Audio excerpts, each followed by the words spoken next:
I've never differentiated them. I mean, sorry. Uh, they both, there's a lot of overlap. So like, fine, SEO is like a very specific Mm. tactic, right? You're like, okay, I am trying to get traffic from search. And there are a specific set of things I'm going to do to get traffic from search that include like, you can write content, there's ways you can structure your site, Mhm. etc. So internal linking, all that. So like SEO kind of has, to me, SEO is more of like it has its own distinct thing.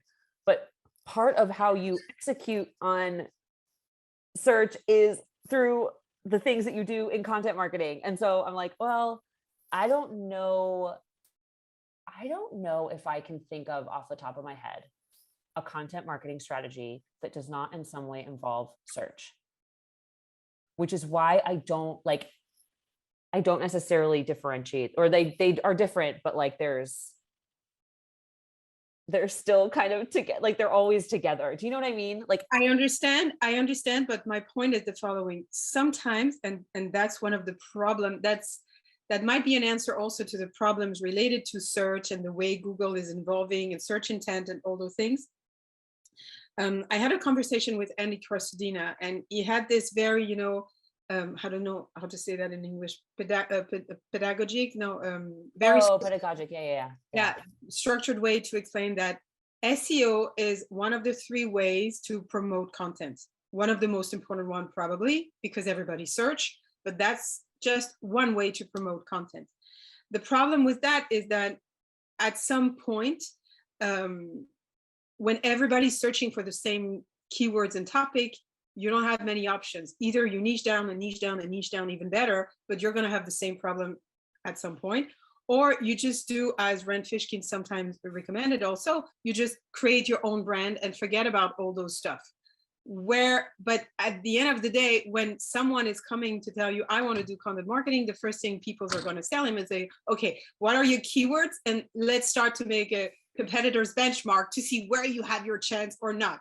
So by what should we start exactly from between all those like situations? Yeah, yeah, yeah. So if I were a strategist, uh, I don't ever start with tactics. I think that's like not super useful. Going back to good strategy, bad strategy is like you want to start with the kernel, and the kernel is like, what is this for? Like this foundational problem or question that you're trying to solve? Like, what are you really trying to achieve here? So I always start from here. It's like, what are you trying to achieve? Really deeply understanding that, and then you choose your tactics, right? You can go, God, the number of companies that came to us for a while about creating their own brand, oh my God. Like people, really smart marketers, like go out and they say these things, or like you should create category, and then they all come to us and we're like, oh God, like do you know how hard that is? Like, and do you know how much work you have to put into this that you like neither probably don't have the money or want to put in the effort to do? So for me, it's like, what is the objective? And then you start to explore tactics, right? SEO is a tactic. Different forms of distribution are tactics, whether that's like, thinking about your strategy through the lens of the platform itself, through the lens of the content on that platform, like video, audio, et cetera. So like, and then saying, okay, for the people I am trying to reach and achieve the objective or for the objective I'm trying to achieve, and the people that are following that objective, like, to be really reductive, I would say, okay, now choose from a suite of tactics and then think about how those tactics go together, right? Because I think one thing that I see a lot is like, okay, we're going to do this channel, that channel, or this, people kind of put things side by side. And I'm a big fan of like, how can you create one cohesive strategy of things that are really working together, kind of more efficiently, versus come up with these different lanes. Like, oh, we're going to do like, paid search, and we're going to target these keywords, and then we're going to have this distribution strategy over here. I'm like, no.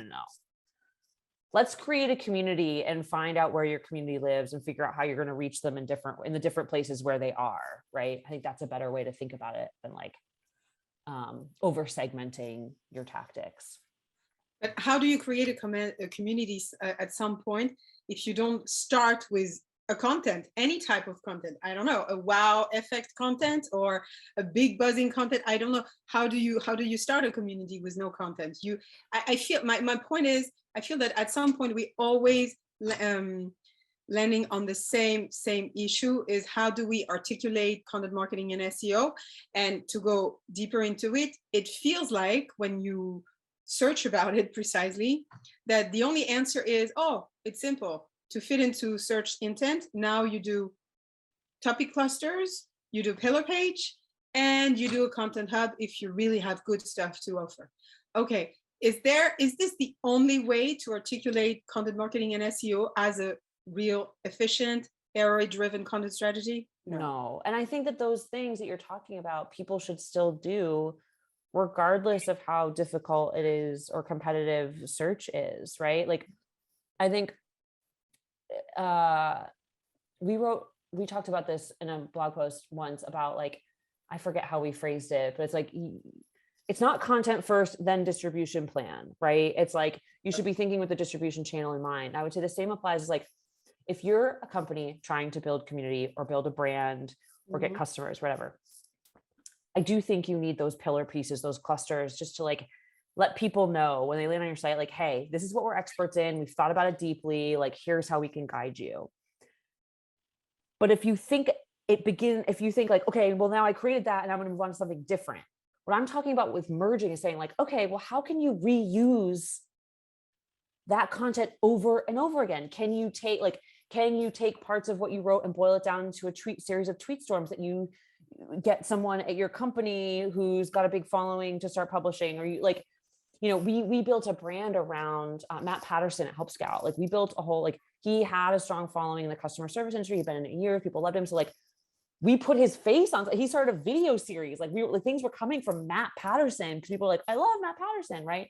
So I would say, like, you absolutely need those pieces, those clusters, those pillars, whatever, regardless of search. That would be sort of a first step.